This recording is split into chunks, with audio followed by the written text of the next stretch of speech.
अस्सलाम वालेकुम जी। शफीक अमान, खालिद कयूम और सलमान आबिद साहब के साथ मैं हूँ साराना खबर की खबर लेके अखबारात पे एक नज़र डालते हैं। आज के तमाम कौमी अखबारात ने मोहसिन पाकिस्तान डॉक्टर अब्दुल कदीर खान की वफात की भरपूर कवरेज से उन्हें खैराज तहसीन पेश किया, जबकि वजीर आजम की तरफ से रहमतुल्लिल आलमीन सल्लल्लाहु अलैहि वसल्लम अथॉरिटी के कयाम के ऐलान को भी नुमाया तौर पर शाया किया गया है। कौमी हीरो के इंतकाल पर रोजनामा दुनिया की सुर्खी के अल्फाज हैं। एटमी प्रोग्राम के बानी मोहसिन पाकिस्तान डॉक्टर अब्दुल कदीर खान सरकारी एजाज के साथ सुपुर्दे खाक। रोजनामा पाकिस्तान ने कौमी हीरो को अपनी सुर्खी में मुनफरिद अल्फाज के साथ खराज तहसीन पेश किया। अलविदा ए पाकिस्तान के मोहसिन आजम बादस कायदे आजम। इसी खबर को रोजनामा नवाए वक्त ने कुछ इस अंदाज से शाया किया है। मोहसिन पाकिस्तान डॉक्टर अब्दुल कदीर खान इंतकाल कर गए। फैसल मस्जिद में नमाज जनाजा, सरकारी एजाज के साथ तदफीन, लोग धाड़े मारकर रोते रहे। रोजनामा एक्सप्रेस ने एटमी प्रोग्राम के बानी की वफात की खबर को ही अहमियत दी। मोहसिन पाकिस्तान डॉक्टर अब्दुल कदीर खान इंतकाल कर गए, सरकारी एजाज के साथ सुपुर्दे खाक। और रोजनामा जंग ने वजीर आजम के बयान को नुमाया तौर पर शाया किया। रहमतुल्लिल आलमीन सल्लल्लाहु अलैहि वसल्लम अथॉरिटी कायम। स्कूल्स के निसाब सोशल मीडिया पर नाजेबा मवाद की मॉनिटरिंग होगी। इमरान खान। रोजनामा डॉन की lead story doctor Abdul Qadeer Khan के इंतकाल से मुताल्लिक है। Architect of Pakistan nuclear bomb AQ Khan passes away. The Nation ने डॉक्टर अब्दुल कदीर खान की तस्वीर के साथ अल्फाज इस्तेमाल किए हैं। Farewell doctor Qadeer Khan. एक्सप्रेस ट्रिब्यून की टॉप स्टोरी के अल्फाज हैं, father of Pakistan nuclear program dies. The News ने वजीर आजम के बयान को मेन स्टोरी के तौर पर लिया। Rahmatullil Alameen authority announced. और डेली टाइम्स की हेडलाइन के अल्फाज हैं, PM vows reforms to make next election transparent. जी, ये थे आज के अखबारात के हेडलाइंस और हमारे प्रोग्राम का रनडाउन क्या है ये भी आपसे शेयर करता हूँ। वज़ीर आज़म इमरान खान की तरफ से रहमतुल्लिल आलमीन सल्लल्लाहु अलैहि वसल्लम अथॉरिटी के क़याम का ऐलान। मोहसिन पाकिस्तान डॉक्टर अब्दुल कदीर खान अलविदा, सरकारी एजाज के साथ सुपुर्द खाक। अपोजिशन की मुनाफिक जमातें बिक गईं, बिलावल भुट्टो जरदारी। शहबाज शरीफ PDM की मुकम्मल बहाली पर मौलाना फजलुर रहमान को कायल करने में नाकाम।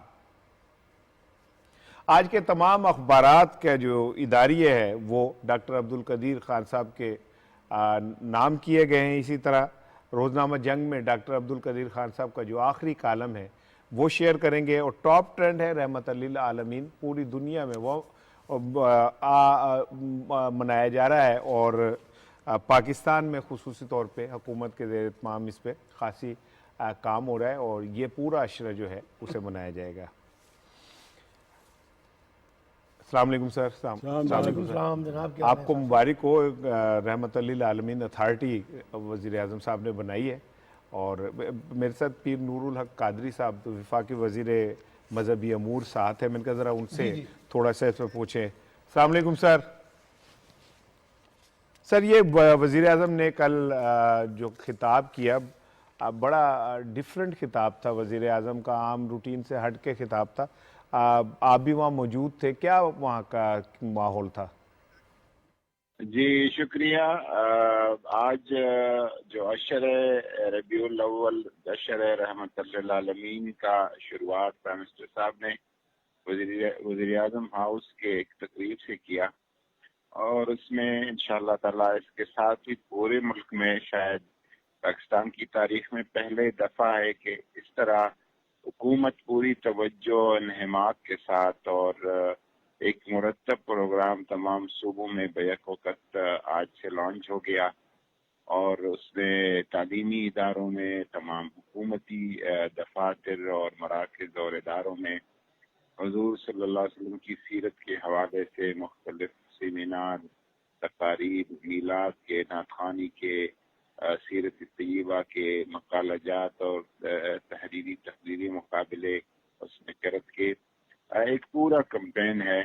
और साथ जो प्राइम मिनिस्टर साहब ने ऐलान किया रहमतुल्लिल आलमीन अथॉरिटी का, वो इंशाअल्लाह ताला पाकिस्तान के तालीमी निज़ाम में, पाकिस्तान की तरबियती निज़ाम में, पाकिस्तान में जो इस्लाही निज़ाम है और हुजूर सल्लल्लाहु अलैहि वसल्लम की ज़ात और शख्सियत के साथ लोगों की जो फिक्री और इल्मी वाबस्तगी है, उसमें एक बुनियादी किरदार होगा। अच्छा सर, ये बताइए कि ये जो अथॉरिटी कायम हुई है, कितना वक्त लगेगा? ऐलान तो होते रहते हैं सर, लेकिन ये कि ये तो जो अथॉरिटी है, आप क्या समझते हैं कि कितने दिनों में इस पे काम शुरू हो जाएगा? इसमें तमाम मिनिस्ट्रीज का, ministry of religious affair, ministry of education, ministry of information and broadcasting and ministry of IT, जो भी मुताल्लिका मिनिस्ट्रीज हैं और सूबाई हुकूमत, तो सबके साथ इसका एक मुसलसल ताल्लुक रहेगा, राब्ता रहेगा और गाइडलाइन दी गई है अथॉरिटी, क्योंकि इसमें हाई लेवल के स्कॉलर शामिल होंगे तो वो जो है उसका निज़ाम और पूरा करिकुलम और गाइडलाइन वज़ा करेगी।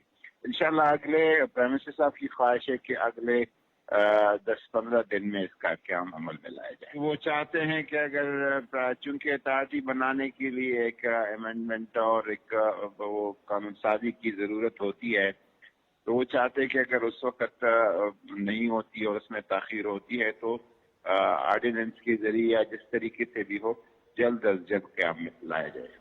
बहुत शुक्रिया पीर नूरुल हक कादरी साहब हमसे बात करने का।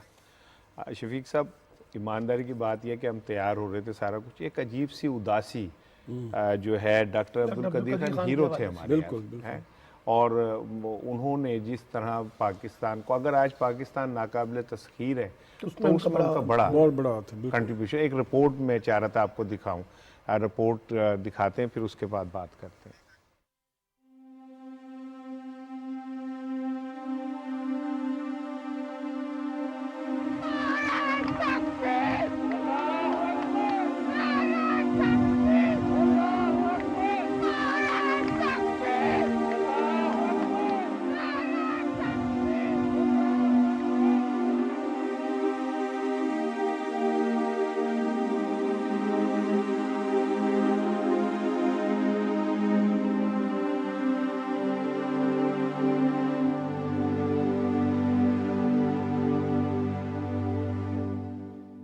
अलविदा डॉक्टर अब्दुल कदीर खान, अलविदा। मोहसिन पाकिस्तान डॉक्टर अब्दुल कदीर खान इंतकाल कर गए। मुल्क भर में फिजा सोगवार, हर आंख अश्कबार। मोहसिन पाकिस्तान डॉक्टर अब्दुल कदीर खान की नमाज जनाजा फैसल मस्जिद में अदा की गई। डॉक्टर अब्दुल कदीर खान का कौमी परचम में लिपटा जस्ते खाकी सख्त सिक्योरिटी हिसार में फैसल मस्जिद पहुंचाया गया। उनका जस्ते खाकी लाने वाली एम्बुलेंस पर शहरियों की जानिब से फूलों की पत्तियां निछावर की गयीं और तूफानी बारिश के बावजूद शहरियों की बड़ी तादाद ने नमाज जनाजा में शिरकत की। नमाज जनाजा प्रोफेसर डॉक्टर मोहम्मद अल गजाली ने पढ़ाई, जिसमें वफाकी वजीर इत्तलात और नशरियात चौधरी फवाद हुसैन समेत दीगर वफाकी वज़रा, अरकान पार्लियामेंट, अमीरुल बहर एडमिरल मोहम्मद अमजद खान नियाजी, आला फौजी और सिविल हुक्काम ने शिरकत की। सदर मुमलिकत, वजीर आजम और दीगर की जानिब से गुलदस्ते भिजवाए गए। नमाज जनाजा की अदायगी के बाद जस्ते खाकी H8 कब्रिस्तान पहुँचाया गया। तूफानी बारिश के बाइस तदफीन में ताखीर हुई। बाद अज़ा कौमी हीरो को सरकारी एजाज के साथ सुपुर्द खाक कर दिया गया। मुसल्लह फौज के दस्ते ने कौमी हीरो को सलामी भी पेश की। डॉक्टर अब्दुल कदीर खान के इंतकाल पर कौमी परचम सिर निगू रहा। डॉक्टर साहब, अल्लाह ताला आपको जवार रहमत में जगह अता फरमाए, आपके दर्जात बुलंद फरमाए, आपको अल्लाह ताला जन्नत में उन लोगों के साथ जगह दे जो उनके ख़ास अल्लाह के, जिन पे अल्लाह की रहमतें होती हैं। आपने पाकिस्तान को नाकाबिल तस्खीर बनाया, हम आपके मशकूर हैं। शफीक, आप कुछ जुमले चाहता हूँ इसमें। बिल्कुल, डॉक्टर कदीर से पहले देखिए, हम बिल्कुल एक हमारी मुसल्लह फ़ौज थी, वो मुल्क का तहफ़्फ़ुज़ कर रही थी, लेकिन जब भारत ने ये धमाके किए, एटमी धमाके, उस वक्त इनको आगे लाया गया। और क्योंकि तैयारी तो हमारी पहले थी और इन्होंने अपना उसके जवाब में जो पाकिस्तान ने धमाके किए, तो ये एक बैलेंस हो गया। इनका कहना था कि आज पाकिस्तान जो है, पाकिस्तान का दफा जो है वो नाकाबिल तस्खीर हो गया। अब एटम बम क्यों बनाया जाता है? ये ज़ाहिर है उन्होंने, उनके अपने अल्फाज थे कि हम इसको इस्तेमाल करने के लिए नहीं बना रहे, ये एक डिटर्जेंट है कि हम कैसे अपने मुल्क को तहफ़्फ़ुज़ दें।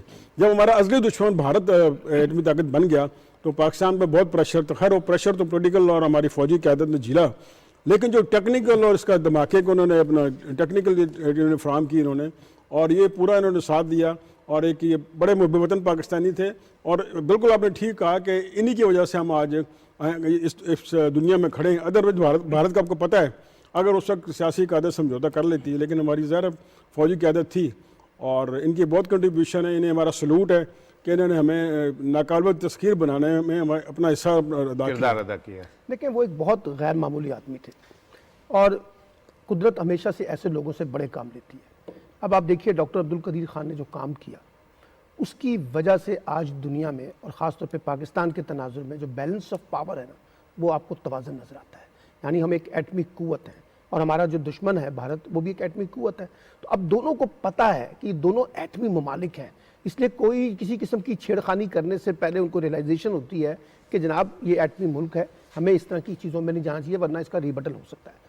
दूसरी बात यह है कि देखिए, उन्होंने एक मुस्तकिल मिजाजी के साथ अपने काम को जारी रखा। एक दरवेशाना उनका जो मिजाज था, उसमें उन्होंने कोई झोल नहीं आने दी। उन्होंने तकालीफ भी बर्दाश्त की, मुख्तलिफ मसाइब भी उन्होंने झीले, लेकिन अपनी कमिटमेंट के साथ वो इतने स्ट्रॉन्ग रहे डॉक्टर अब्दुल कदीर खान कि आज पाकिस्तान में जब वो रुखसत हुए हैं तो आपने देखा कि उनको किस सरकारी एजाज़ के साथ और हर जगह पर, हर मीडिया में उनकी मौजूद बहस रहे हैं।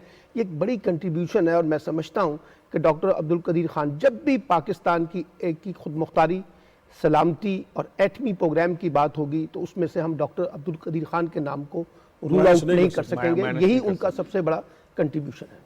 जी देखिए राणा साहब, डॉक्टर अब्दुल कदीर खान ने न सिर्फ पाकिस्तान का जो एटमी प्रोग्राम है उसके वो आर्किटेक्ट थे, और उसके ज़रिए इस खित्ते के अंदर जो खून रेजी जो है मुख्तलिफ जंगों में हो चुकी थी, उसको भी जो है उन्होंने रोका इससे, एटमी प्रोग्राम से। और दूसरा फिर पाकिस्तान की सलामती जो है उसको भी जो है इस प्रोग्राम से तहफ़्फ़ुज़ मिला। इसके साथ साथ मैं आपको बताऊं कि डॉक्टर अब्दुल कदीर खान ने पाकिस्तान के एटमी प्रोग्राम की बड़ी भारी कीमत भी अदा की है। और जिस तरह जब भी पाकिस्तान पर कोई दबाव आया इस हवाले से, तो वो भी पाकिस्तान का जो दबाव था वो भी डॉक्टर अब्दुल कदीर खान ने अपने सर लिया, अपने ज़िम्मे लिया। और दूसरा ये है कि ये भी दुरुस्त है कि उनके साथ जो है जिस तरह का माजी के हुक्मरानों ने सलूक किया, और ख़ास तौर पर 2004 में जिस तरह उनको नज़रबंद किया गया, और उसके बाद जब एटमी धमाके हुए, नवाज शरीफ साहब जब प्राइम मिनिस्टर थे, तो जो इस प्रोग्राम के जो आर्किटेक्ट थे उनको और जो खालिक थे उनको उस वक्त नज़रअंदाज किया गया, उनको ख़ास तौर पर पीछे कर दिया गया। इससे भी मैं समझता हूँ कि डॉक्टर साहब आप बड़े मायूस हुए उस वक्त। और दूसरा, जब उनको नज़रबंद किया गया उस वक्त भी वो मायूस हुए। और दूसरा मैं आपको बताऊँ कि वो सिर्फ एटमी प्रोग्राम जो है उसको ही नहीं चाहते थे कि एटमी प्रोग्राम को डेवलप किया जाए, इसके साथ वो दीगर जो टेक्नोलॉजी थी उनको भी डेवलप करना चाहते थे, लेकिन उनको हर मौके पर रोकने की कोशिश की। बिल्कुल ठीक। अच्छा, जब डॉक्टर साहब का नाम आया, जो खालिद साहब ने कहा, एक नाम आया डॉक्टर समर मुबारक मंद साहब का, और उनकी रिप्लेसमेंट के तौर पे उनका नाम आया, तो वो उसके हवाले से बड़ी बातें हुई। जी। डॉक्टर साहब मेरे साथ लाइन पे मौजूद हैं। बिल्कुल। मैं इनका जरा उनसे बात करें जो उनके साथ। डॉक्टर साहब अस्सलाम वालेकुम, क्या कहते हैं सर डॉक्टर साहब के इंतकाल के ऊपर? मैं कोई और लंबा सवाल नहीं करता, मैं चाहता हूँ बराह रास्त आपके जज्बात सुने जाएं। देखिए, डॉक्टर साहब के खदमात जो हैं वो तो इतनी सिग्निफिकेंट हैं, इतनी वो स्ट्रॉन्ग है कि पाकिस्तान की तारीख पे उसका एक स्टैंप लग गया। आपका जो दफा है उसको मजबूत करने में उनका बहुत अहम किरदार था। और जाहिर है वो अकेले काम तो नहीं कर रहे थे, काम बहुत बड़ा था, लेकिन दूसरे इदारों के साथ मिलके और एक कोऑपरेशन की स्पिरिट के साथ उन्होंने ये काम किया। और जो उन्होंने काम किया वो टेक्नोलॉजी और किसी के पास नहीं थी पाकिस्तान में, और ये बहुत मुश्किल टेक्नोलॉजी थी जो इन्वेस्टमेंट की, तो उन्होंने ये काम सर अंजाम दिया। और इसके लिए पाकिस्तान की कौम उनके लिए हमेशा मशहूर रहेगी। और ये काम इसी उनके काम की वजह से ही वो केवल अदारा जो है आज तक उनके रिटायरमेंट के बाद भी 20 साल हो गए हैं उनको रिटायर हुए, जबरदस्त काम कर रहा है और बड़ी अच्छी तरह से उन्होंने लोगों को ट्रेन किया हुआ है और बड़ी मोटिवेशन से काम कर रहा है। अच्छा सर, आपने तो उनके साथ काम किया है, कैसा पाया? बीइंग कुलीग कैसे थे आपके और उनके ताल्लुकात कैसे थे? मैं अटॉर्नी कमीशन में था और उसके बाद मैं नास्कॉम का चेयरमैन बन गया, तो वहाँ पे मिसाइल प्रोग्राम भी था। और वो केरल के थे, वो रिचमंड का काम भी करते थे और गौरी बुशारी भी बनाई KRL ने। तो मेरी उनसे ना हमारी एक ट्रायंगुलर कोऑपरेशन थी तीनों इदारों के दरमियान। तो कोऑपरेशन जो थी वो इतनी होमोजेनियस थी, इतनी अच्छी थी कि उनकी पर्सनैलिटी की वजह से थी, और सब साइंटिस्टों के साथ साथ तीनों इदारों के टॉप लेवल पे कि ये काम इतना बड़ा है, इसमें हमें बहुत मेहनत से और बहुत प्यार मोहब्बत से मिलकर काम करना होगा, तभी हम कामयाब होंगे।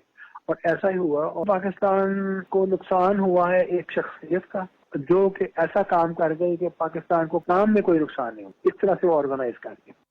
बहुत शुक्रिया डॉक्टर समर मुबारकमंद साहब। समर मुबारकमंद से आप बात कर रहे थे, इनके साथ भी इनकी भी बड़ी ग्रां कदर खिदमात हैं पाकिस्तान के लिए, लेकिन इनके साथ भी माजी में नाइंसाफ़ी हुई। हमारे एक साबिक चीफ जस्टिस पाकिस्तान थे जिनको सो मोटो लेने का बहुत शौक था, उन्होंने इनके खिलाफ भी अहकाम जारी कर दिए कि थर कोल प्रोजेक्ट के अंदर डॉक्टर समर मुबारकमंद जो हैं इनके खिलाफ भी नैब को अहकाम दिए कि वो इंक्वायरी करें। वाह जी वाह।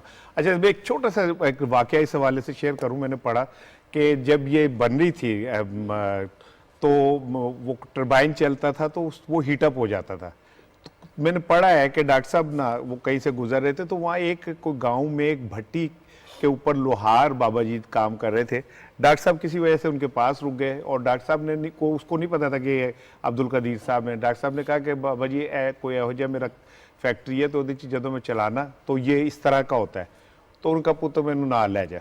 वो साथ ले गए। वो कहते हैं, मैंने जो पढ़ा कि उसने जब वो चली उन्होंने सारा देखा तो उन्होंने कहा गरारी ला लो। गरारी वो लेके अपने वहाँ गए, वहाँ जाके उन्होंने कुछ उस पर किया करके काब लगाएं। जब वो लगाया तो वो चली तो ठीक। तो उन्होंने जो वो बाबा है हम उन्हें भी सलाम पेश करते हैं कि कंट्रीब्यूशन छोटा छोटा छोटा सबका ही शामिल था। अच्छा जी, अब चलते हैं।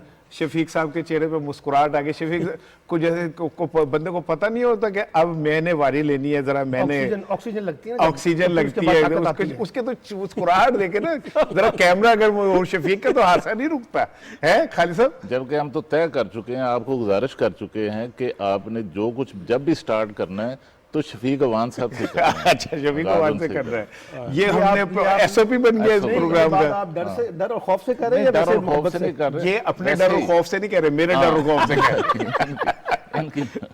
अच्छा सर, बिलावल साहब ने कल मीडिया से गुफ्तगू की लाड़काना में और उन्होंने कहा कि जी नून लीग जो है और जेआई व दीगर जमातें मुनाफिक और बिकी हुई जमातें हैं।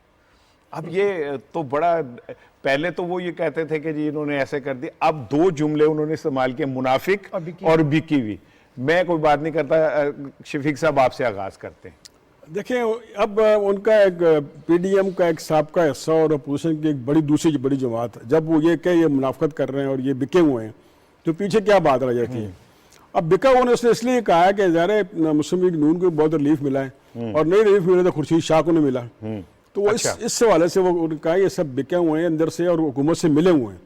और मैं इस पे कहूँगा खालिद क़यूम साहब, क्योंकि माहिर बिलावलियात और माहिर पीपल्स पार्टी, इस पे जरा तबसरा करें कि यह बयान उन्होंने क्यों दिया। अच्छा सर, देखिए कि उसमें असल जो मसला है वो ये है, और कशीदगी जो पहले पीडीएम के अंदर हुई और फिर पीडीएम जो है वो टूट फूट का शिकार हुआ, उसकी जो जिम्मेदार है वो सर नून लीग है।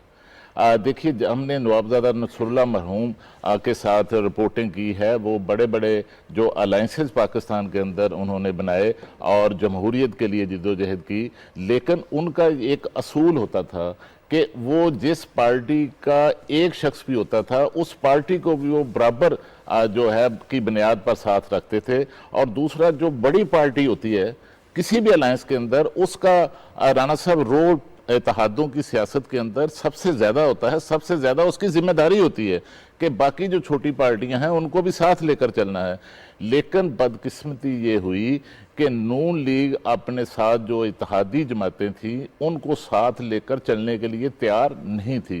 ख़ास तौर पर पीपल्स पार्टी और नून लीग के दरमियान जो ज़्यादा तनाज़ा जो डेवलप हुआ है वो ये है कि नून लीग किसी भी सूरत पंजाब के अंदर पीपल्स पार्टी को स्पेस देने के लिए तैयार नहीं। और यही आपने देखा कि जब बिलावल जनूबी पंजाब के दौरे पर गए और वहां पर कुछ लोग पीपल्स पार्टी में शामिल भी हुए, तो उससे सबसे ज्यादा जो मसाइल पैदा हुए वो नून लीग के लिए हुए। मेरे ख्याल में, और नवाज शरीफ सलमान आबिद साहब जो है ना, सलमान आबिद साहब, मुनाफिक तो सारी पार्टियां हैं, हम शायद तो किसी का पर्दा रखें, आप बताएं कि मुनाफिक सिर्फ ये एक जमात, दो जमातें हैं, सब जमातें मुनाफिक कर रही थोड़ी हैं। देर के लिए जरा पीछे चले राणा साहब, क्या वो सियासी रोमांस था?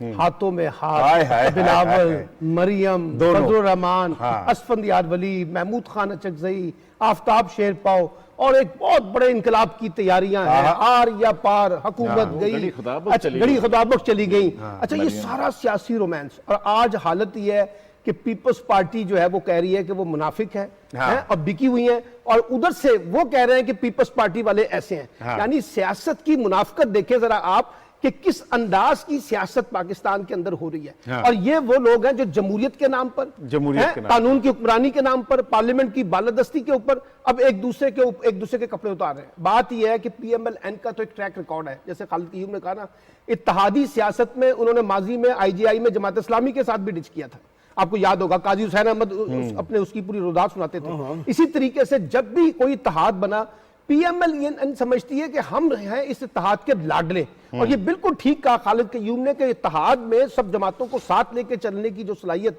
PMLN में होनी चाहिए वो हमें बिल्कुल यही तो उसकी आर्डर नजर नहीं है। आती। राणा साहब, और पीपल्स पार्टी में तो फिर बहुत लचक है, बिल्कुल वो लचक उसके अंदर फ्लेक्सिबिलिटी दिखाती है, वो छोटी जमातों को साथ लेके चलती है। इसलिए आज जब वो ये कह रहे हैं ना, वो बिल्कुल ठीक कह रहे हैं, क्योंकि फजलुर रहमान साहब जो है जिस किस्म की सियासत करते हैं और जिस किस्म की PMLN सियासत करती है, तो पीपल्स पार्टी का गिला जो है वो बिल्कुल बजा नजर आता है। राणा साहब, आप क्या समझते हैं कि इस तकसीम का क्या जो अपोजिशन की तकसीम है, इसका फ़ायदा हुकूमत ने किस हद तक हुकूमत को हो रहा है? और अब ये गालबन मेरा ख्याल है कि अपोजिशन जमातों के अंदर भी एक सोच आ चुकी है। बाजार वो बयान देते हैं कि फौरी इलेक्शन करवाए जाएं, लेकिन अंदर उनकी सोच यही है कि ये हुकूमत को भी अब 5 साल पूरे करें। अच्छा देखें, एक बात ये है कि मेरा ना मुंह शफीक की तरफ ही होता है, तो मैं कहता हूँ शफीक साहब सवाल आपने किया, मैं कहता हूँ अब हमने आपसे सवाल किया ना। हाँ, कोई मसला नहीं, आप हमें शफीक के नुमाइंदे समझे।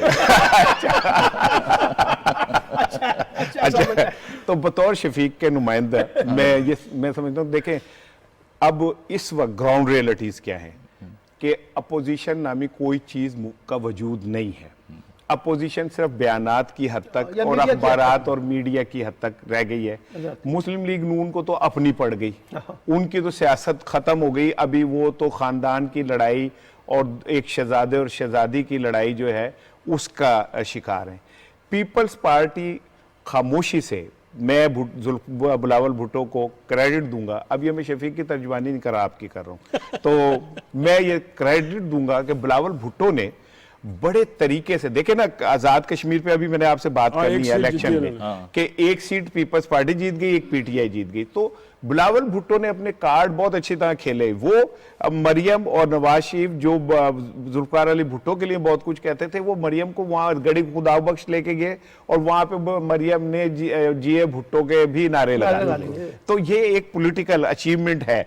लेकिन जो ग्राउंड रियलिटीज है खालिद साहब, वो ये कि देयर इज नो अपोजिशन। हाँ, अब जब अपोजिशन नहीं रहती शफीक साहब, फिर हुकूमत के लिए बहुत बड़ा चैलेंज होता है कि उन्हें परफॉर्म करना जैसे पड़ता इसी है। वाले से जो मेरा आपसे सवाल है कि ये जो मुनाफिकत और टूट फूट और ये और वो, इससे 23 के इलेक्शन पे क्या असर पड़ेगा?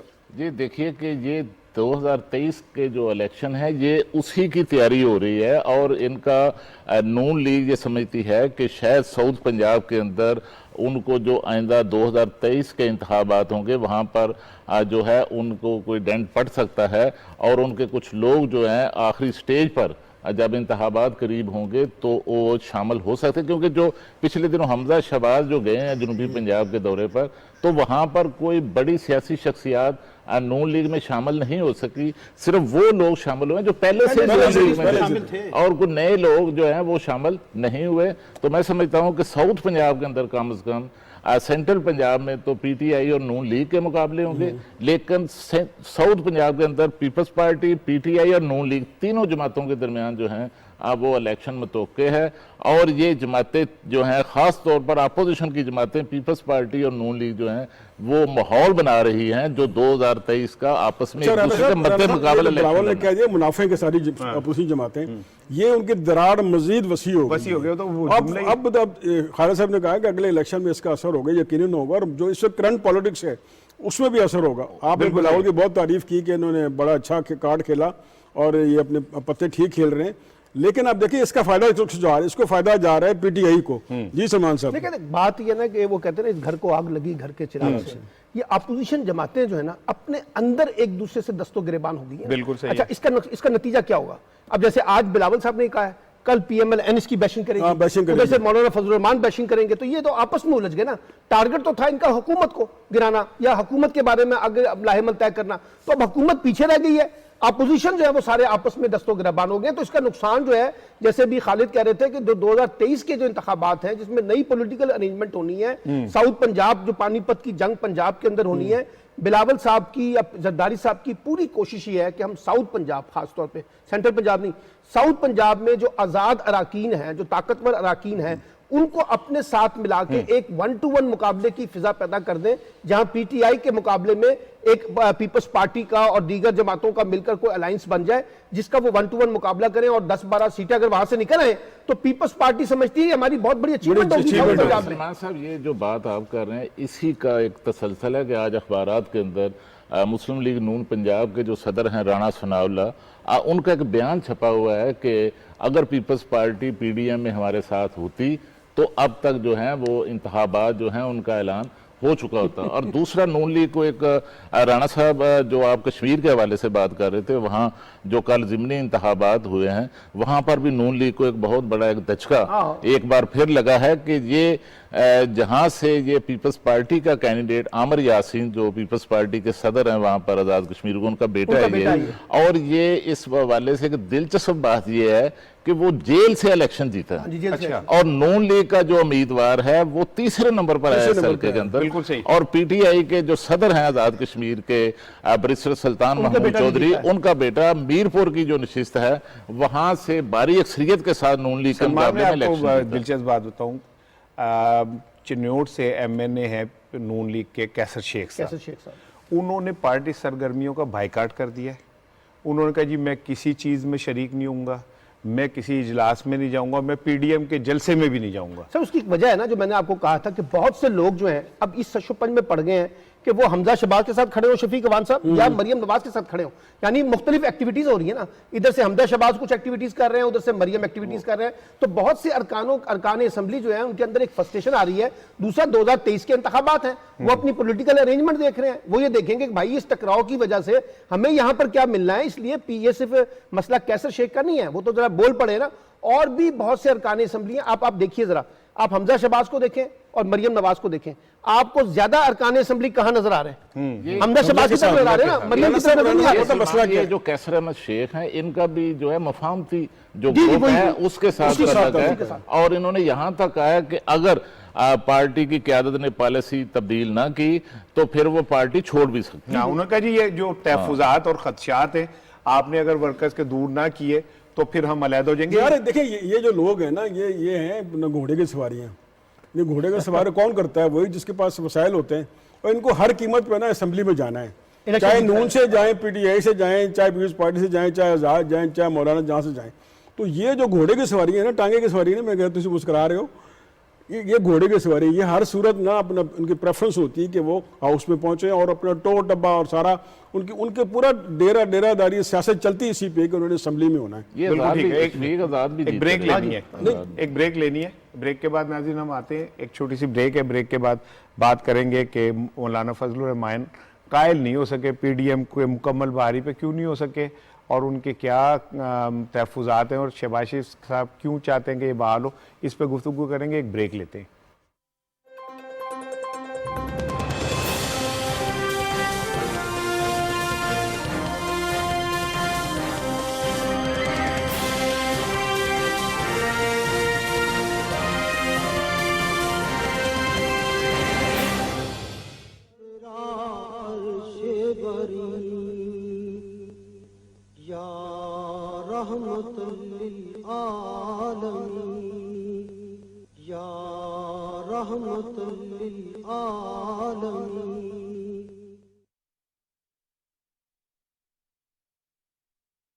मिंबर तेरा अर्शे बरी या रहमतुल लिल आलमीन या रहमतुल लिल आलमीन।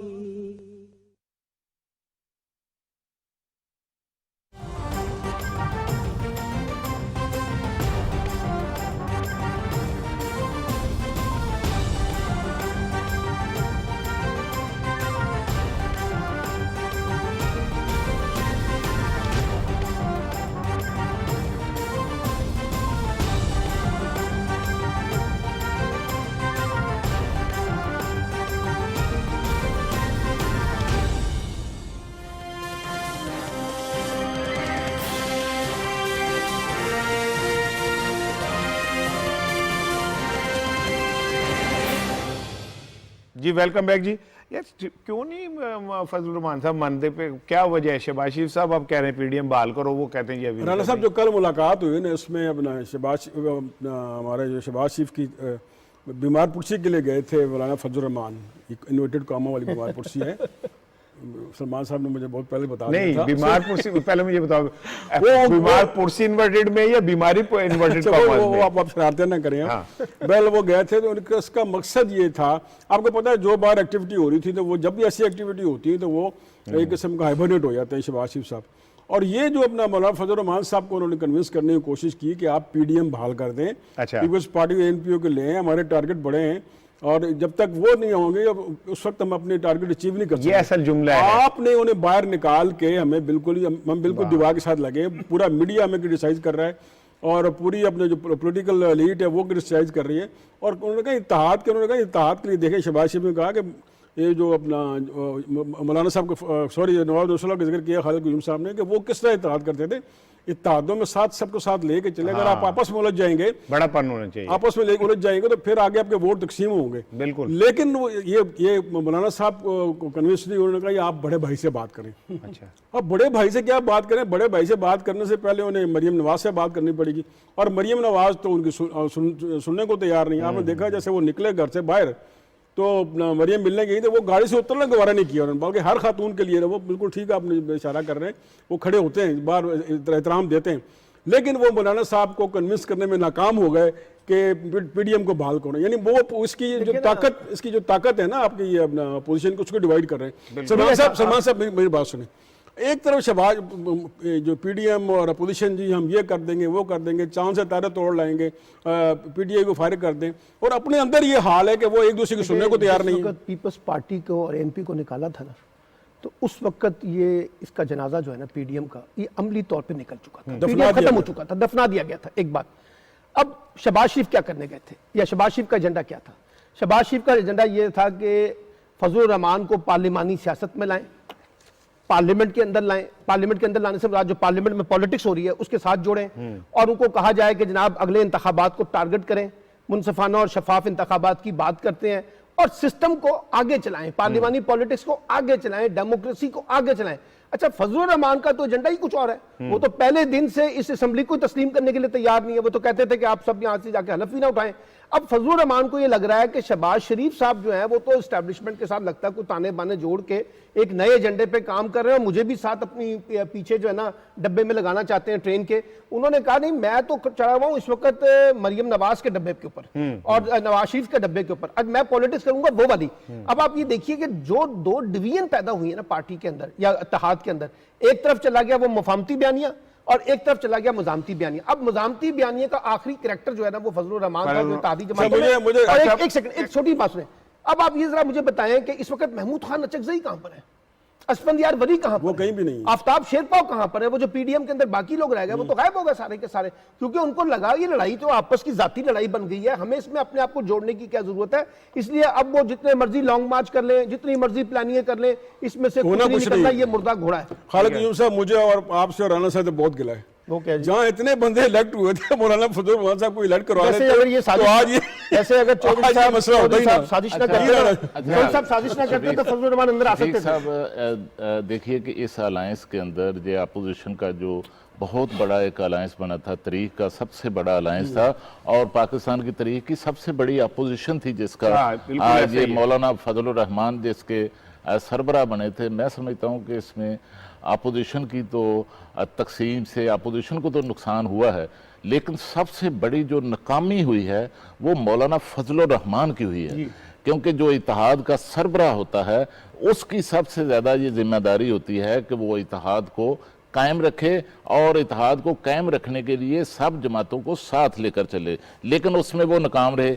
और फिर जिस बुनियाद पर पीपल्स पार्टी को मौलाना फजलुर रहमान ने नून लीग के साथ मिलकर निकाला कि इस्तीफों से पीपल्स पार्टी ने इनकार किया, तो क्या मौलाना फजलुर रहमान अब पीपल्स पार्टी के बाद नून लीग से इस्तीफों के मामले पर बात मनवाने में कामयाब हो गए हैं? अच्छा। कतन नहीं हुए। और आज भी मैं आपको बताऊं कि आज पीडीएम का इजलास है, आप देखना वहां पर फिर मौलाना फजलुर रहमान जो लॉन्ग मार्च करना चाहते हैं हुकूमत के खिलाफ, उस पर नवाज शरीफ की पार्टी को नून लीग को आमादा नहीं कर सकेगी। यहाँ एक मिनट सलमान, यहाँ लाहौर के अंदर जो सवाल हुआ शहबाज शरीफ साहब को लॉन्ग मार्च के हवाले से हुकूमत के खिलाफ, तो उन्होंने हुकूमत के खिलाफ बात करने की बजाय उन्होंने महंगाई की बात करने के खिलाफ लॉन्ग मार्च। आप अपने तजर्बे से बताएं कि इस वक्त जो हम देख रहे हैं अपोजिशन की पॉलिटिक्स, 3 कैरेक्टर हैं जो मैं देख रहा हूं कि एक साइड पे खड़े हुए हैं, नवाज शरीफ साहब, मरियम नवाज साहिबा और फजलुर रहमान। बाकी सारी अपोजिशन जो है ना वो पीपल्स पार्टी में हो या पीडीएम के अंदर हो, वो इधर खड़े हुए हैं।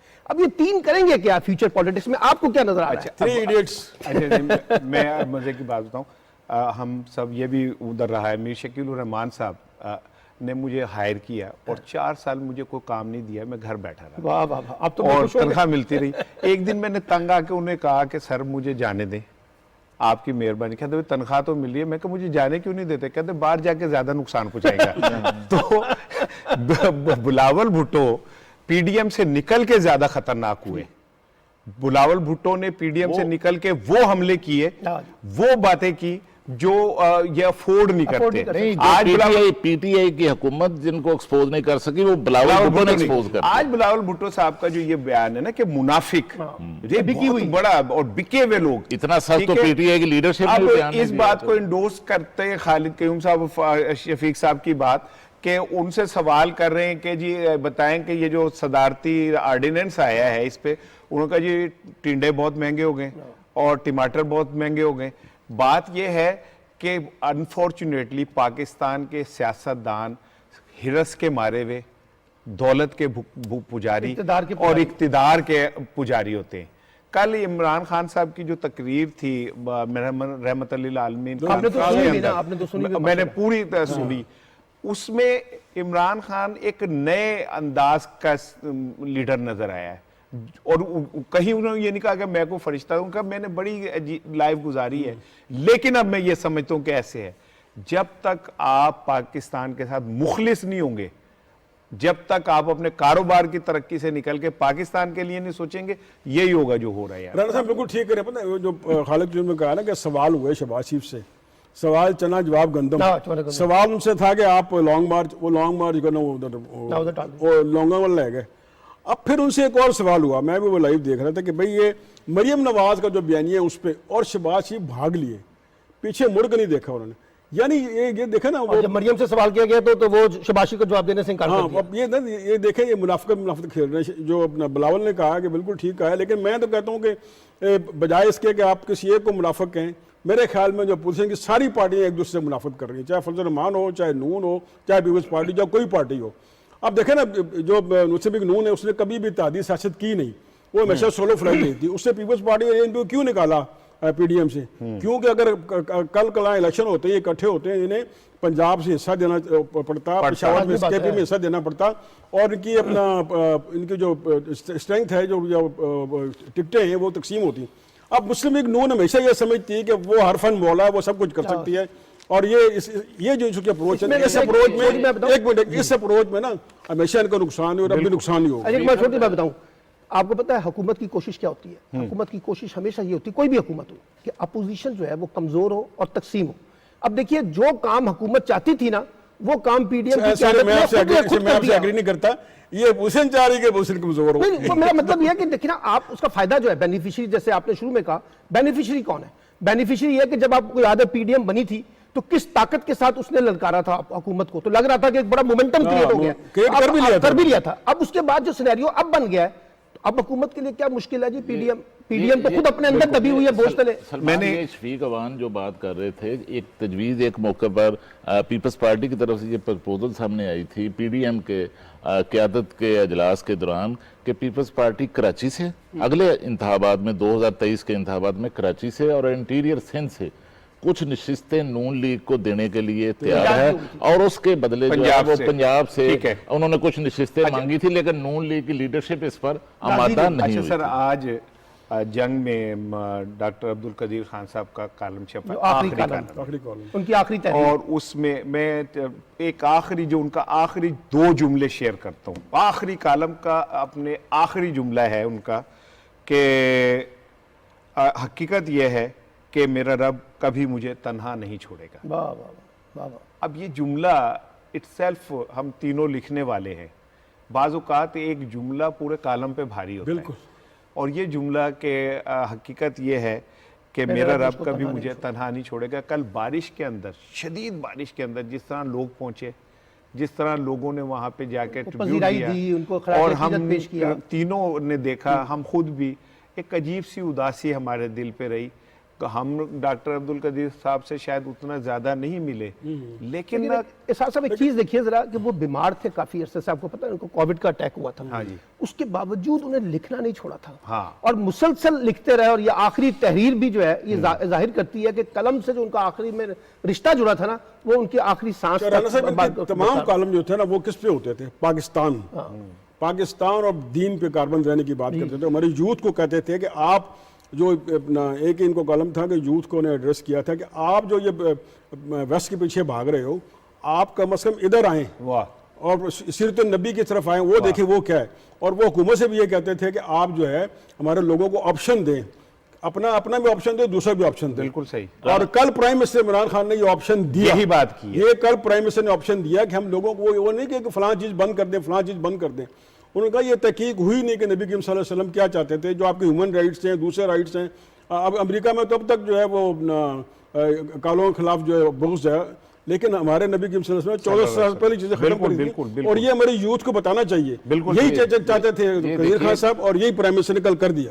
ये देखिए कि जो डॉक्टर अब्दुल कदीर खान ने जो अपना आखिरी कॉलम लिखा है, हमने आज सुबह उनका कॉलम पढ़ा है, तो इसमें डॉक्टर साहब ने अल्लाह को मुखातब करके सारा जो कॉलम है, अपना आखिरी कॉलम जो है लिखा है। और मैं आपको बताऊं राणा साहब के पिछले 10-15 साल से जो हमारे साबिक हुक्मरान थे, उनसे डॉक्टर साहब मायूस भी थे, नाराज भी थे, और उनके अंदर एक मायूसी भी थी, और जिक्र भी करते थे।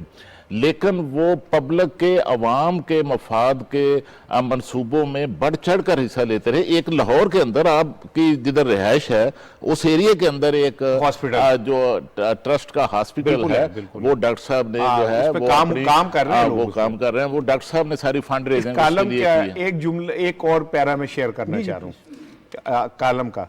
कहते हैं कि मैंने मशवरा दिया था कि रेडियो पाकिस्तान सुबह 7 बजे से रात तक सूतल कुरान के नाम से तिलावत कुरान माँ उर्दू तर्जुमा पेश करे। वो आगे क्या कहते हैं कि ये प्रोग्राम जो है तमाम बड़े डिपार्टमेंटल स्टोर्स में नरम आवाज़ यानी हल्की आवाज़ में चलाएं, और ऊंची आवाज़ लोगों को हरासा करने वाली ना हो। अब इसमें भी एक बारीकी है कि जो हम तकरीबात मुनक्किद करते हैं, इतने बड़े डेक लगा देते हैं ना, हम ये सोचते हैं कि हमारे साथ वाला बीमार है, बच्चा सहमरा है, बूढ़ी औरतें हैं, हम लगा देते हैं। उन्होंने यहाँ पे भी बारीकी का ख्याल रखा कि जी आप नीची आवाज में खुदा को तकलीफ ना हो, ऊंचा ना करे। कुरान पाक के जहाँ आधा मुकम्मल होता है ना सलमान, वहाँ जो पहला जुमला है वो ये है कि नरम आवाज में बात करो। अल्लाह ने जब हजरत मूसा को कहा कि आप जाएं, जाके उनसे बात करें, तो जिसको अल्लाह कह रहा है उसके पास तो सब दुनिया की सारी ताकत आ गई, लेकिन अल्लाह ने कहा कि लेकिन मूसा जरा नरम जबान में बात करना। देखिए, एक तरफ वो साइंटिस्ट थे, दूसरी तरफ वो फिलैंथ्रोपिस्ट थे, जैसे इन्होंने कहा कि उन्होंने मंसूबे बनाए समाजी। तीसरी तरफ वो लोगों को मोटिवेट करने के लिए एक मोटिवेशनल स्पीकर के तौर पर लिखते रहे, बोलते रहे, और यूथ के ऊपर बड़ा फोकस रहा। और चौथी तरफ ये कि वो पाकिस्तान को एक नाकाबिल तस्खीर मुल्क देखना चाहते थे। यानी जो डाइवर्सिटी है ना अब्दुल कदीर खान साहब की, उसको वाकई खराज अकीदत पेश करना चाहिए। मुख्तलिफ जहतों के अंदर उन्होंने कंट्रीब्यूट किया पाकिस्तान के अंदर।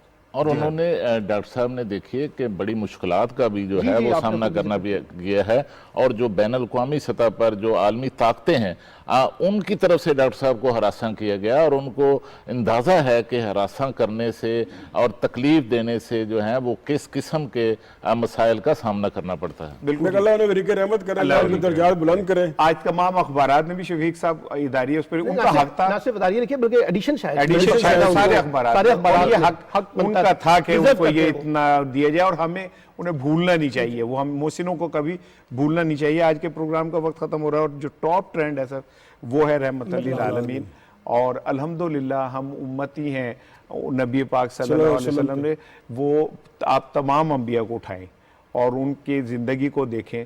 जितना आप सल्लल्लाहु अलैहि वसल्लम ने इंसानी किरदार की तरबियत पे जोर दिया, किसी जगह नहीं मिलेगा आपको। छोटी छोटी बातों से गुस्सा ना करो, इज्जत से पेश आओ, लोगों का एहतराम करो। वो एक छोटा सा वो प्रोग्राम का वक्त ख़त्म हो रहा है कि एक साहबी आया, उनका जी मुझे फला साहबी ने बहुत बुरा कहा है, आपने कहा माफ़ कर दो। फिर तो वो आगे 2 दिन बाद के मुझे फिर कहा जी बुरा कहा है, आपने कहा माफ़ कर दो। तीसरी दफ़ा आया, उन्होंने कहा जी बहुत ही बुरा कहा है, आपने कहा माफ़ कर दो, और अगर माफ़ करने से तुम्हारी इज्जत कम होती है तो क़यामत के दिन मुझसे मैं जिक्र कर दूं, अगर आप इजाजत दे दें, जी, क्योंकि मौके की कय्यूम निज़ामी साहब हमारे पीपल्स पार्टी के जी, जी, प्रधान, जी, जी। उन्होंने किताब लिखी है मामलाते रसूल। जी, जी, जी। मैं तजवीज़ करूंगा कि हमारे नौजवानों को वो किताब जरूर पढ़नी चाहिए। ऐसी शानदार आसान जबान में वो किताब है निज़ामी साहब की, जिसमें वो बता रहे हैं कि जी आप सिर्फ इबादत नहीं बल्कि आपके जो मामलात हैं उसके अंदर भी एक इम्तिजाज पैदा करने की जरूरत है, और इसी को ज्यादा उन्होंने हाईलाइट किया। उनकी जिंदगी जो पूरा एक इंसान के लिए जिंदगी गुजारने का एक चैप्टर था, चैप्टर है। आप उस चैप्टर को पढ़ें तो आपको पढ़ते खुलते जाएंगे। लेकिन हमने अब इसलिए तो हम इसी तरह वेस्ट के पीछे चलते रहेंगे। और प्राइम मिनिस्टर को सलूट है कि उन्होंने बुला के स्टूडेंट्स को, साफियों को, पूरे माशरे को उन्होंने कहा इनको एजुकेट करें। बिल्कुल ठीक, नबी वसल्लम की हयात मुबारक क्या थी। बिल्कुल ठीक है। बलगल उलाब कमाले ही कशफत दुजाब जमाले ही हसनत जमी खिसाले ही सल्लू अलैहि व अलैहि। कल इंशाल्लाह मुलाकात होगी।